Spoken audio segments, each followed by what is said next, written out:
Hello friends, स्वागत है आपका केडी फाउंडेशन ऑनलाइन क्लासेस में। मैं गणेश सिंह इस एजुकेशन प्लेटफॉर्म पे आपका हार्दिक अभिनंदन करता हूं।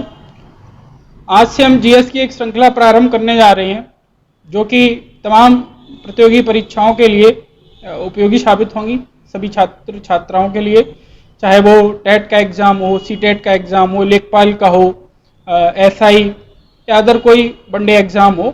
निश्चित रूप से आपके लिए बेहद उपयोगी साबित होने वाला है ये कार्यक्रम।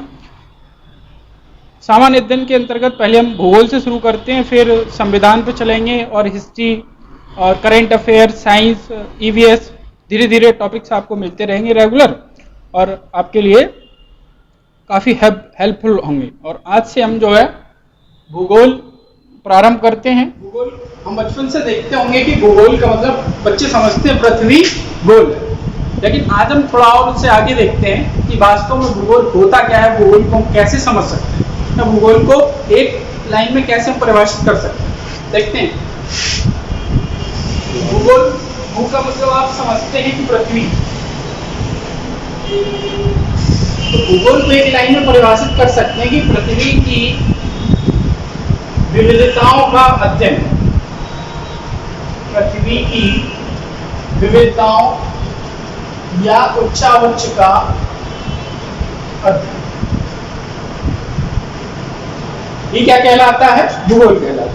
अब विविधता से तात्पर्य क्या है?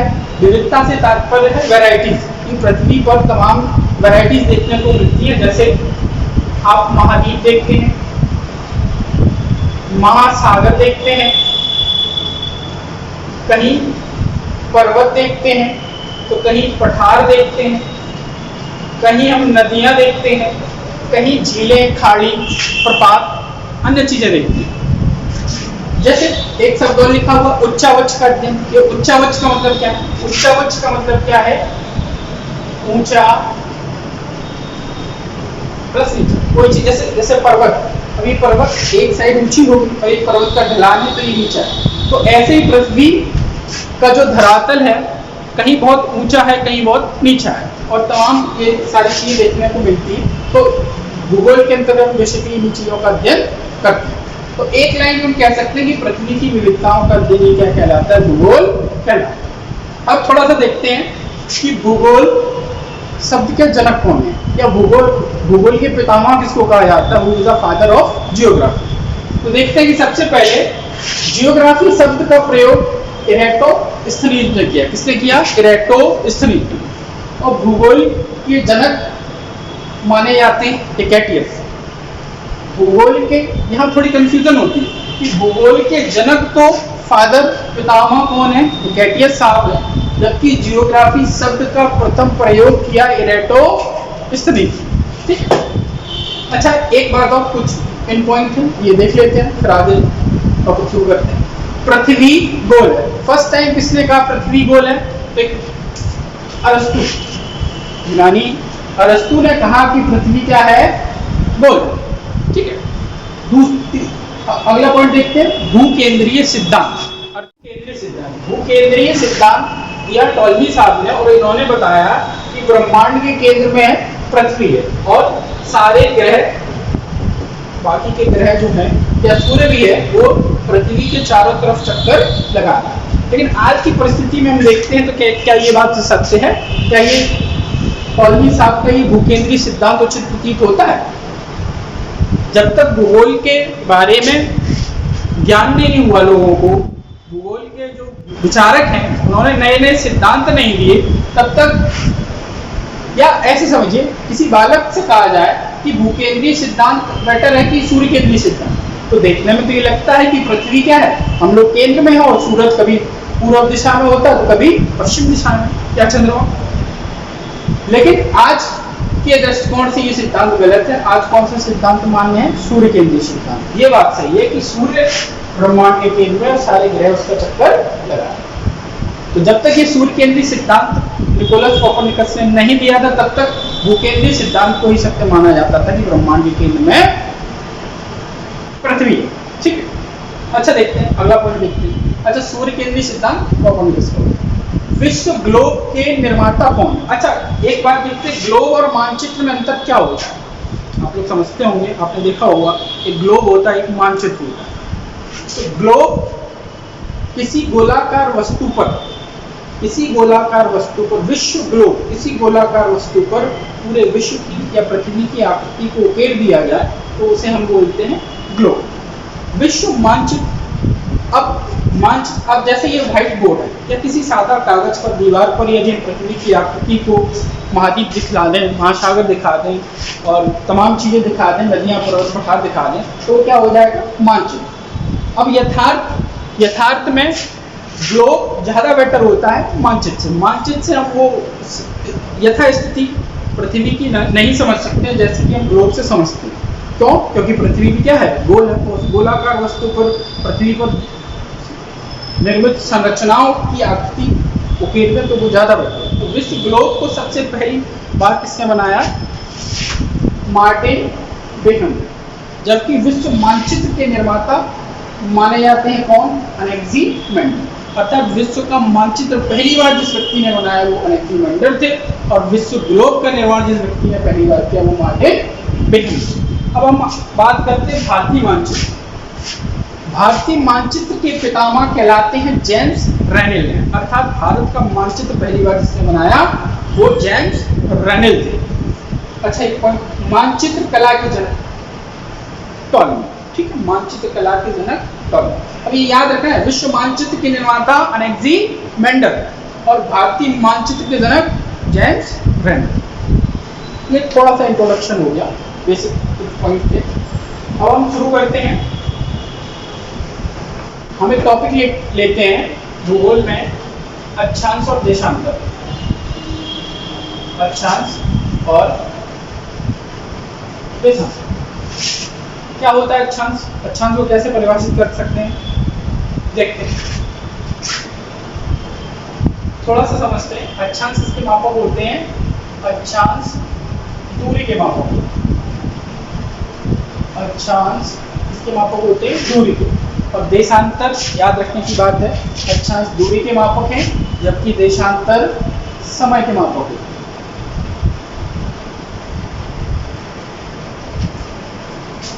दूरी की सटीक जानकारी के लिए अक्षांशों का निर्माण किया गया है। या कल्पना करिए, बेसिकली अक्षांश और देशांतर क्या है? काल्पनिक रेखाएं हैं। कैसी रेखाएं हैं? काल्पनिक रेखाएं। अक्षांश दूरी के मापक होते हैं जबकि देशांतर समय के मापक होते हैं। समय की सटीक गणना के लिए देशांतर का उपयोग किया जाता है और दूरी की सटीक जानकारी के लिए अक्षांश का उपयोग किया जाता है। अक्षांश को परिभाषित करने के लिए देखते हैं, विषुवत रेखा से, कहां से? विषुवत रेखा से किसी भी स्थान की कोणिक दूरी को अक्षांश कहा जाता है। विषुवत रेखा से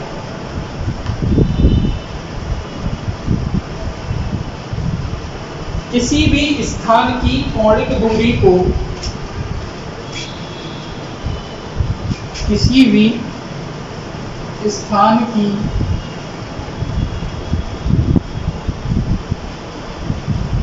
कोणिक दूरी को अक्षांश कहा जाता है। देखते हैं अक्षांश। मान लीजिए ये पृथ्वी की आकृति है और इसके ठीक बीच में एक रेखा है,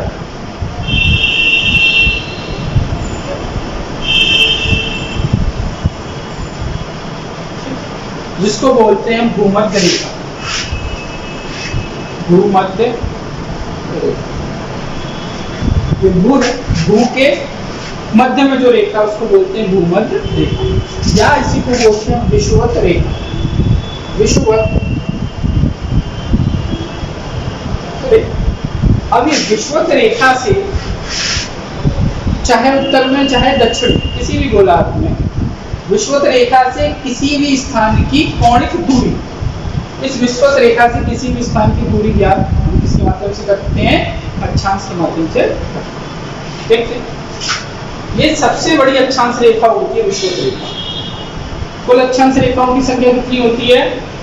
देखते हैं, ये देखिए 90 डिग्री नॉर्थ और ये हो गया 90 डिग्री साउथ। इसको बोलते हैं उत्तरी ध्रुव और इसको बोलते हैं दक्षिणी। अब 0 डिग्री के ठीक समांतर 1 डिग्री होगा, फिर 2 डिग्री, 3 डिग्री, ऐसे करके हमको कहाँ तक जाना है 90 डिग्री। तो 90 रेखाएं उत्तरी गोलार्ध में हो गई अक्षांश रेखाएं और 90 दक्षिणी गोलार्ध। तो कुल कितनी हो गई 90 प्लस 90 कितनी हो गई 180। लेकिन एक रेखा 0 डिग्री जो कि सबसे बड़ी अक्षांश रेखा है, इसको भी काउंट किया जाए तो कुल अक्षांश रेखाओं की संख्या कितनी हो गई 181। भूमध्य रेखा के ठीक समांतर 1 डिग्री होगा, 2 डिग्री, 3 डिग्री, ऐसे जाना है 90 डिग्री। देखिए बीच में 23.5 डिग्री, आपको पता है कि पृथ्वी अपने अक्ष पर कितने डिग्री झुकी हुई है 23.5 डिग्री। इसी 23.5 डिग्री उत्तरी गोलार्ध में बोलते हैं कर्क, और ठीक नीचे दक्षिणी गोलार्ध में 23.5 डिग्री को बोला जाता है मकर। अच्छा, इनके बीच के 23.5 डिग्री कर्क से लेकर 23.5 डिग्री मकर के बीच के एरिया को बोला जाता है उष्णकटिबंध।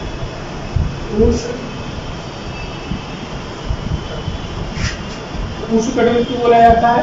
क्योंकि ये विषुवत रेखा है और विषुव का मतलब होता है कि जहां सूर्य के प्रकाश की प्राप्ति एक समान वर्षभर हो, सूरज की किरणें वर्षभर लंबवत पड़े, उस स्थिति को बोला जाता है विषुव।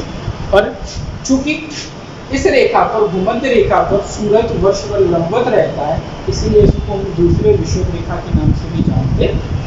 तो चूंकि सूरज की लंबवत किरणें वर्षभर कर्क और मकर रेखा के बीच विचलन करती, इसलिए यहाँ तापमान कैसा होगा, क्या होगा इस कर्क और मकर के बाहर के क्षेत्र से, इसलिए ताप ज्यादा होने के कारण इसको बोला जाता है उष्णकटिबंध।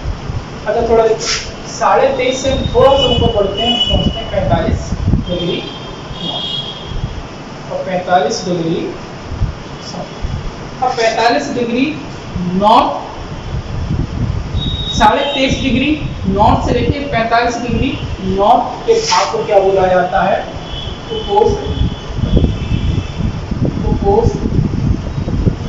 मतलब उष्णकटिबंध के क्या है उप है, निकट है। तो 23.5 से 45 डिग्री का जो एरिया है उसको बोला जाएगा उपोष्णकटिबंध। नॉर्थ में 66.5 डिग्री इसको बोला जाता है आर्कटिक या आर्कटिक। अब देखिए उपोष्णकटिबंध के बाद फिर शुरू होता है कौन सा कटिबंध, शीतोष्णकटिबंध। शीतोष्णकटिबंध यही सेम स्थिति शीतोष्णकटिबंध। क्यों शीतोष्ण मतलब क्या है? देखिए सूरज की किरणें कैसी हो रही हैं, तिरछी हो जा रही है, तो थोड़ी सी शीतलता होगी, थोड़ी सी गर्मी, मतलब मौसम मिला जुला होगा। अब 66.5 डिग्री से लेके 90 डिग्री नॉर्थ तक देखते हैं तो उसको बोला जाता है शीतकटिबंध। क्योंकि सूरज की किरणें कैसी हो गई और ज्यादा तिरछी हो। सूरज के प्रकाश की प्राप्ति ही डिसाइड करती है कि पृथ्वी पर मौसम कहाँ कैसा होगा। शीतकटिबंध ऐसे ही साउथ में 66.5 डिग्री साउथ से लेके 90 डिग्री साउथ तक के एरिया को बोला जाएगा शीतकटिबंध। ध्रुवीय क्षेत्र होता है यहाँ पर, वर्ष भर सर्दी का मौसम होता है। सबसे बड़ी अक्षांश रेखा कौन सी होगी, बता दिया। सबसे बड़ी अक्षांश रेखा होगी आपकी 0 डिग्री विषुवत रेखा। 0 डिग्री अक्षांश रेखा विषुवत रेखा भूमध्य रेखा, ये सबसे बड़ी अक्षांश रेखा होगी। जबकि सबसे छोटी अक्षांश रेखा कौन सी होगी, 90 डिग्री नॉर्थ और 90 डिग्री साउथ। वास्तव में ये रेखा ना होकर क्या है, बिंदु।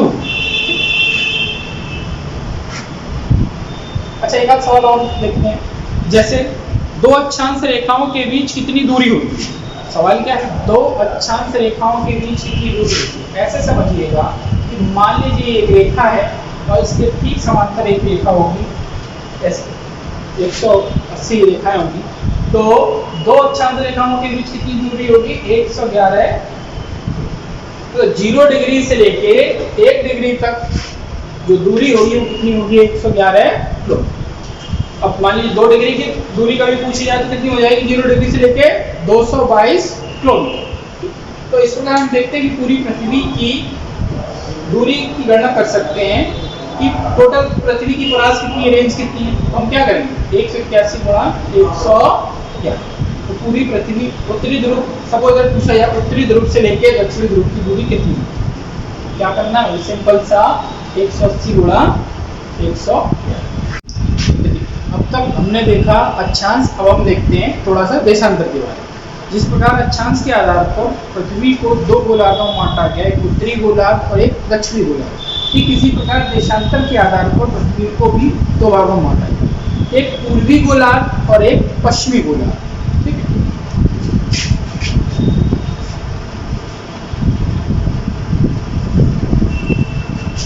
पूर्वी गोलार्ध में कुल कितने देशांतर होंगे 180 और ठीक पश्चिमी गोलार्ध में कितने देशांतरों की संख्या होगी 100। कुल देशांतर रेखाओं की संख्या कितनी हुई 360। कुल देशांतर रेखा कितनी होगी 360। देखते हैं किसके मापक हैं समय। अच्छा देखिए, क्योंकि पृथ्वी क्या है गोल है और आप देखिएगा कि पृथ्वी अपने अक्ष पर एक चक्कर पूरा करने में कितना टाइम लेती है 24 घंटे। या ऐसे देखते हैं कि गोलाकार वस्तु कोई 360 डिग्री की होती है, कितनी की होती है 360 डिग्री।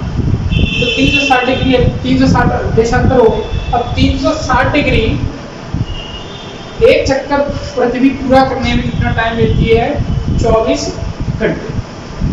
या 24 घंटे को मिनट में चेक करना चाहे कितनी मिनट होगी 1440।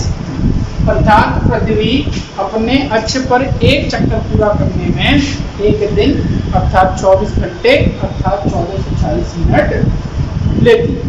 तो देखते हैं कि 1 डिग्री घूमने में पृथ्वी कितना टाइम लेगी। तो वही मैथ पर देखते हैं कि 1440 घंटे 360 कैसे करिएगा।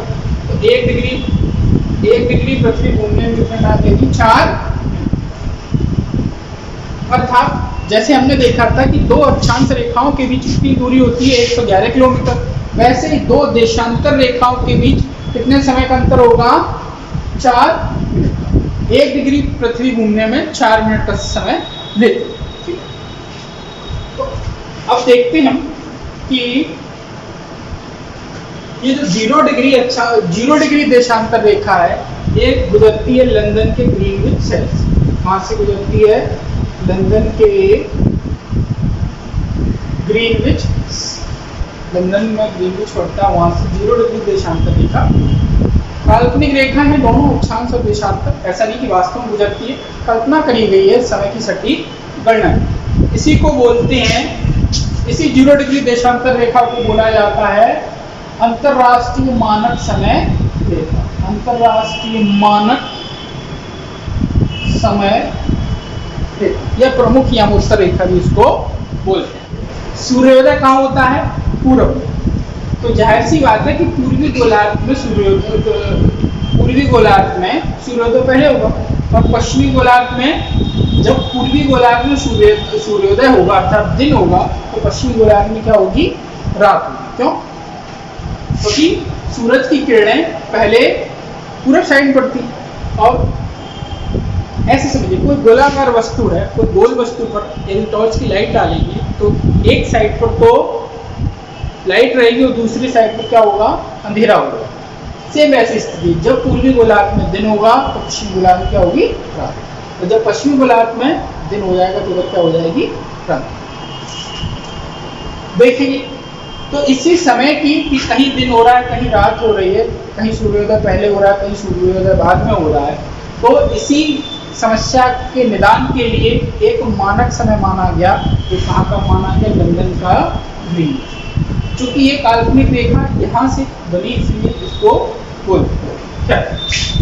अच्छा थोड़ा देशांतर की दृष्टि से भारत की स्थिति को देखते हैं कि भारत किस दिशा, भारत कहाँ पर है। तो जाहिर सी बात है कि भारत पूर्वी गोलार्ध पड़ता है। थोड़ा सा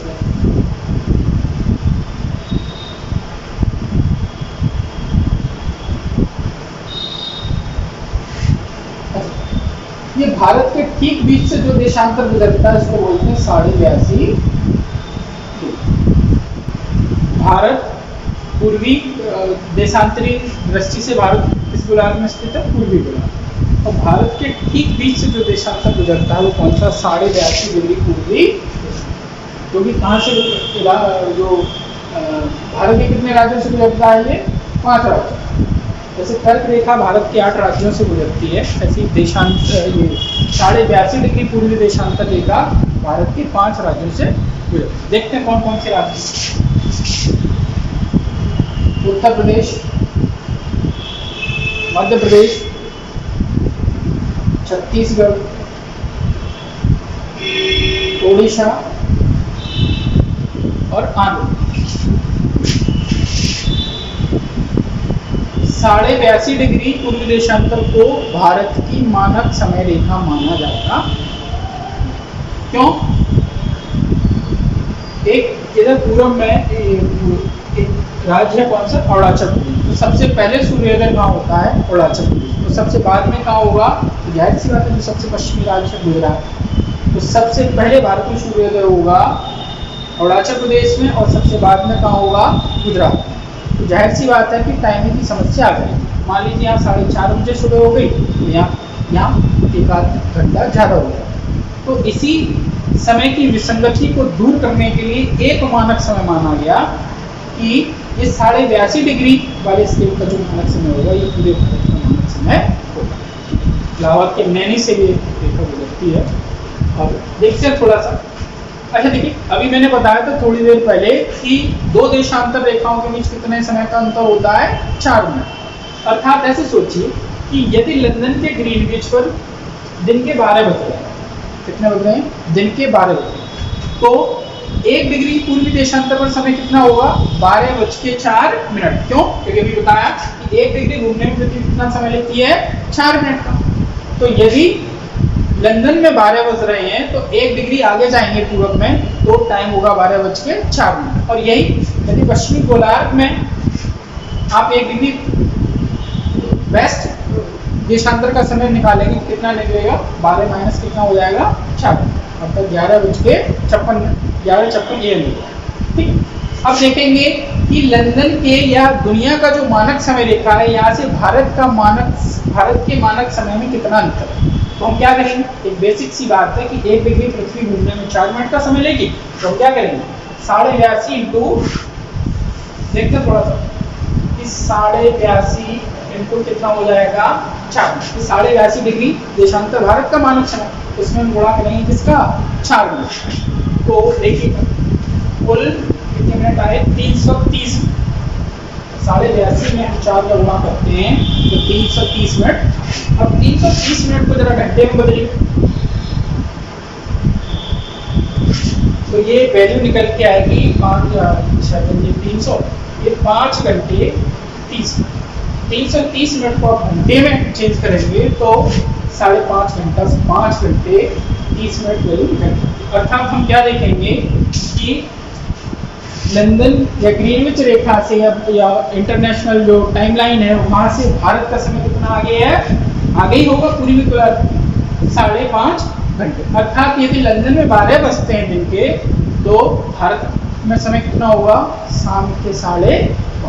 और यही 82.5 डिग्री आप पश्चिमी देशांतर में चले जाएंगे तो क्या होगा? ये 12 में से माइनस 5.5 घंटा घटाना पड़ेगा, समय और पहले हो जाएगा।